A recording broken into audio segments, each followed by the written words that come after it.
Good morning. We are extremely pleased that you are here. It is good to come together for the purpose of co-creating.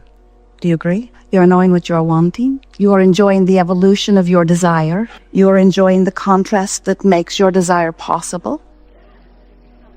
Out of that variety, you are able to focus, aren't you? And focusing is what you do, yes? As creators, you are focusers. Focusers of what? Focusers of consciousness, which is to say focusers of energy, which is to say focusers of thought, vibration. Many different words speak to the same concept, but the important word is focus, because you have the ability to think and choose. You have the ability to choose what you think about. You have the ability to choose the direction of your thought. You have the ability, therefore, to choose your vibration. You have the ability, therefore, to choose your point of attraction. You have the ability, therefore, to choose in any moment to focus into alignment with all that you are, or away from alignment to all that you are. When we speak of all that you are, we're talking, of course, of who you really are. You're beautiful in your bodies, but the physical part of you is an extension of all that you really are. You were source energy before you came forth into this body, and a part of that consciousness, thought, was focused into this physical body that you now claim as the personality that you know as you. But we claim much more of you as you than the personality that you know as you. Because we know not only who you were before you came into this body, but we know that who you were before you came into this body still exists even though you were in this body. And further, we know that even though you are now in this body, exploring contrast and giving birth to new expansion, that non-physical part of you is what you were and all that you've asked for since. So this non-physical part of you is so much more than you know here in this physical body. But when you are in this physical body, you could be all of it. You have the ability to focus yourself fully into all that you were and are. Now, what we mean by that is, in this physical body, your life causes you to know what you don't want and therefore to know what you do want. It is really fun to watch you, every consciousness that you are, whether you are human or one-celled organism, you are always standing in your place with your experience around you, coming consciously to new preferences about what would be better. And as each preference is born from you, when someone's rude to you, you prefer that the world be nicer. When you are sick, you prefer that you be well. When you don't have enough of something that you want, you prefer that a way to find it appears. And so the preferences are constantly being born, and as these preferences or requests or hopes or dreams or questions, whatever you want to call it, as these questions come forth from you, the non-physical part of you literally becomes the equivalent of your furthest reaching request. So when we say, you in your physical body have the ability to be all of that, what we really mean is you have the ability to choose thoughts that cause vibration, that allows connection to the furthest part of you. And that's what true blending is. That's what true enlightenment is. That's what being frisky is. When you are tuned in, tapped in, turned on to the fullness of who you are, that's when you are living as you intended to be. And anything less than that is off the mark. And that's why anything less than that produces within you guidance that shows you it's off the mark. That's what negative emotion is. Negative emotion means you, in your humanness, in your physicalness, are focused upon something that has a vibrational frequency that is preventing your full blending with who you really are. That negative emotion is your indicator you're off. And if it feels off, it's off. Off from what?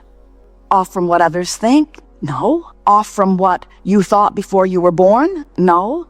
Off from what God or some other creator wants from you? No. Off from who you have become. Off from the fullness that you are. Off from your most expanded beingness. Off from the source energy that flowed into you and while in you became something more. In other words, what we're just saying to you, you got to keep up with you if you are to feel positive emotion, which means you're keeping up with you. When you feel frisky, you're aligned. When you feel love, you're in alignment. When you are appreciating, you're in alignment. In your joy, you're in alignment. In your hope, you're almost aligned, but not quite. In your belief, you're aligned. In your anger, not even close. In your despair, further still. In fact, the furthest that you can get is despair and depression, which is what powerlessness really feels like. Alignment feels like empowerment, full of the power and the energy that creates worlds, full of who you really are. So, we've been spending time with you. We've been flowing through Esther for a number of years, and in this format, we have offered many different explanations in an attempt to help you to understand more fully who you are, but most important, how you fit into the big picture. And we want you to understand that you don't just fit into the big picture, you are the big picture. You are source energy. You are creator. You have come forth to explore for the purpose of taking thought beyond that which it has been before. You are an eternally expanding being. You can't stop that. You can't even slow it down. But what you can do, and many of you do in your physical form, is that your contrast causes you to expand, but you don't keep up with your expansion. So the longer you live, the more you expand. The longer you live, the more you expand. The more you hold fast to beliefs and ideas that don't let you take your expansion. So the greater discord happens between who you are and who you are. Your babies coming in, they're aligned. The more they hang around with you, the less aligned they are. Because you find so much to fuss and worry about in your exploration of contrast. Now, that in and of itself is not a bad thing. It's perfectly wonderful to look around your world and acknowledge the parts of it that you do not want. But when you keep the parts that you do not want active within you, you prevent yourself from being a vibrational match to the parts you do want, you see. And we just want you to understand that you have the ability to do a much better job of tuning yourself than you usually do, tuning yourself to the furthest expansion of who you are. Jerry and Esther have been making their way from California here for the last several days. And in the process, they've been thinking about ways that it could be better. And it's really fun to watch them constantly trying to figure out how this could be a little better and how this could be a little better. And so this morning, they were chatting about some new ideas they have about making their transfer from place to place the best that they can possibly think of. And as they are conjuring these new ideas and contemplating and chewing around them, Esther found herself pointing out something that happened a long time ago in a hotel parking lot on the other side of this continent. And Esther said, "That was the day with that drive shaft disconnect that I really hurt my knee." And Jerry said, "I remember that." And Esther said, maybe we shouldn't dig up bad things that we didn't like and activate them again now. And yet, there is this walk down memory lane. Sometimes in the process of defining what you want, you're pointing out some of what you didn't want. And we say, that's part of the deciphering process, isn't it?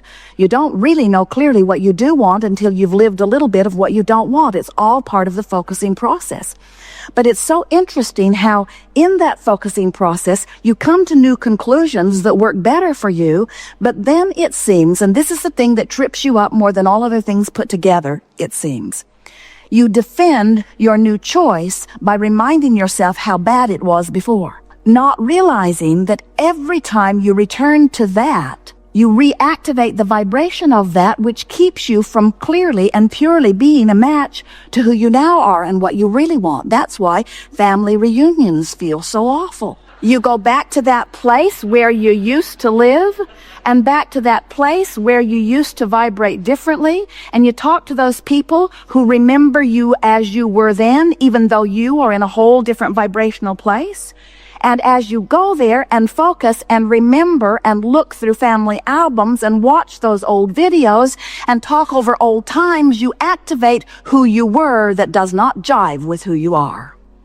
And when you do that, You feel less good the longer you do it. You say, oh, it's nostalgia. And we say, oh, it's disconnection from who you really are. So what's happening to you all day, every day, whether you know it or not, you are so magnificent in your physical bodies, you have forgotten you are vibrational beings first and foremost, is that all day, every day, you are becoming more. There is a vibrational version of you that has become and is becoming, that is the main event of you. When we say you are the creator of your experience, we're not kidding you even a little bit. You are not just the creator of your experience, you are the creator of you. You are the creator of the vibrational version of you, who exists in a vibrational reality. Now, many of you would say, oh, this vibrational version, I don't know if I want to talk about the vibrational version. I'd rather talk about the reality that I see around me. And we say, that would be fine if you, the larger part of you, were not standing over here in this vortex of creation as the vibrational version of all that you've become. But you have. You have become a vibrational version of something more than you know here in your physical reality, because the manifestation is slow to catch up with the vibrational version. So if you spend your time focusing upon the reality, looking at the money that is now in your checkbook, looking at the people who are now in your life, looking at the person who is now not in your bed or that you would like to be in your bed, as you're looking at what is, as you are facing the reality of what is, you are in most cases depriving yourself of vibrational alignment with this vibrational version, which is where the larger part of you stands. And so when you do that, you deprive yourself of the alignment with who you really are. We're not just talking about the stuff that you slow down. We're not just talking about the money that you slow down, even though you're slowing it down. We're not just talking about the empires that you are putting on hold, even though you're putting empires on hold. We're not just talking about the creative things like books and paintings and sculptures and music that are ready for you to harvest, even though you are putting them on hold. We're not just talking about those things and those experiences that you are depriving yourself of. We're talking about you depriving yourself of, in this red hot moment, the fullness of who you are, the clarity, the stamina, the exhilaration, the flexibility, the dexterity, the knowledge, the knowing of who you are, the love of who you are, the life of who you are.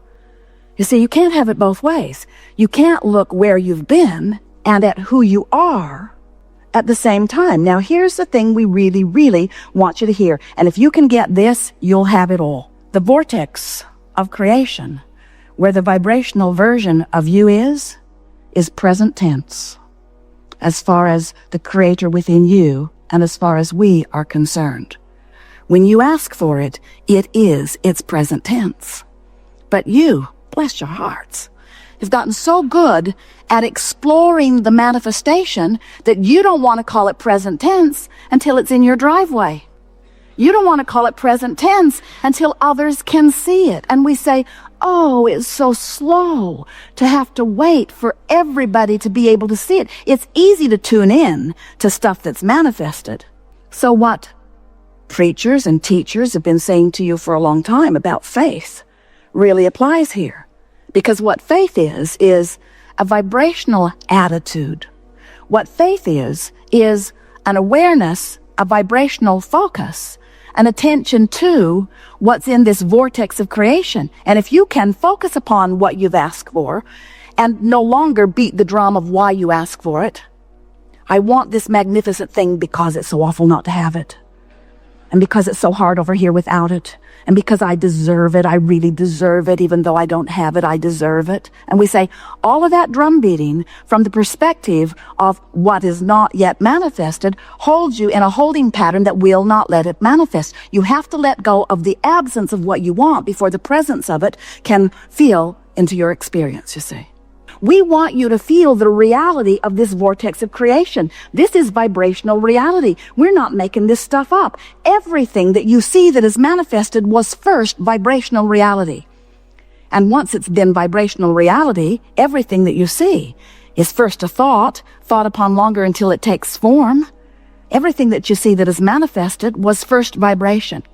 And the gap, the amount of time that it takes from the offering of the idea and flowing it vibrationally into your vortex and the full-fledged manifestation of it is as short as no time when you are a vibrational match to what you're asking for. The amount of time it takes for you to manifest things wanted is the amount of time it takes for you to get in the vortex and consistently stay there.